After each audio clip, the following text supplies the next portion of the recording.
Καλησπέρα σας κυρίες και κύριοι, καλώς ήρθατε στην εκπομπή Dr. Me.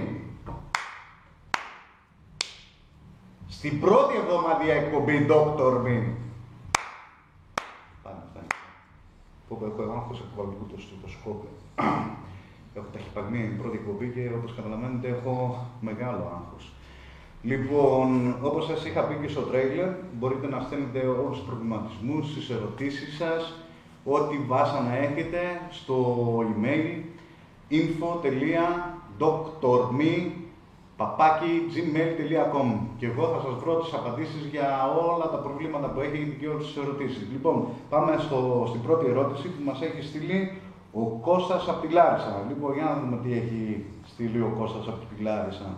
Dr. Me, αν είστε πράγματι γιατρός, καλά δεν βλέπεις ότι είμαι γιατρός, εδώ, και έχετε απαντήσεις για όλα τα ερωτήματα, φυσικά έχω απαντήσεις για όλα τα ερωτήματα, θα σας θέσω την εξής ερώτηση που βασανίζει το μυαλό μου αλλά και των περισσότερων ανδρών της γης.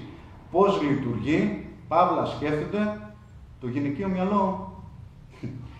Ρε Κώστα από Λάρισα, τώρα μας δουλεύεις. Αυτή η ερώτηση, φίλε μου, δεν απαντιέται από θνητούς. Το πρόβλημα είναι εργοστασιακό. Τέλος πάντων, εγώ, Dr. Me όμως, έχω βρει δηλαδή ένα πείραμα για να καταλάβεις πώς ακριβώς λειτουργεί το γυναικείο μυαλό. Μόλις το κάνεις το πείραμα αυτό, είμαι σίγουρος ότι δεν θα ξανασχοληθείς ποτέ με αυτό το ζήτημα. Και πάμε να δούμε το πείραμα. Λοιπόν, άτι, έρχεται. Έλα.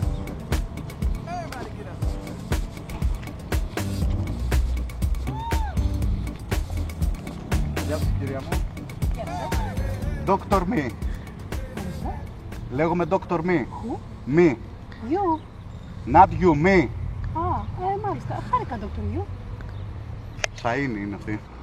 Λοιπόν, φίλε Κώστα, από εδώ είναι η φίλη μας η Νάντια, η οποία προθυμοποιείται να βοηθήσει στο πείραμα το οποίο θα κάνουμε για να δεις και να καταλάβεις μάλλον πώς λειτουργεί το γυναικείο μυαλό.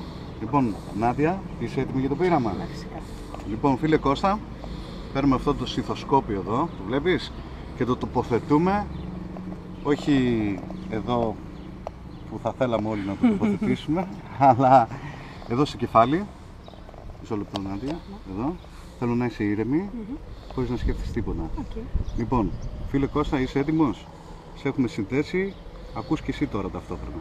Σε παρακαλώ, θέλω να σκεφτείς ποιο θα ήταν το χρώμα που θα ήθελες να βάψεις το σπίτι σου.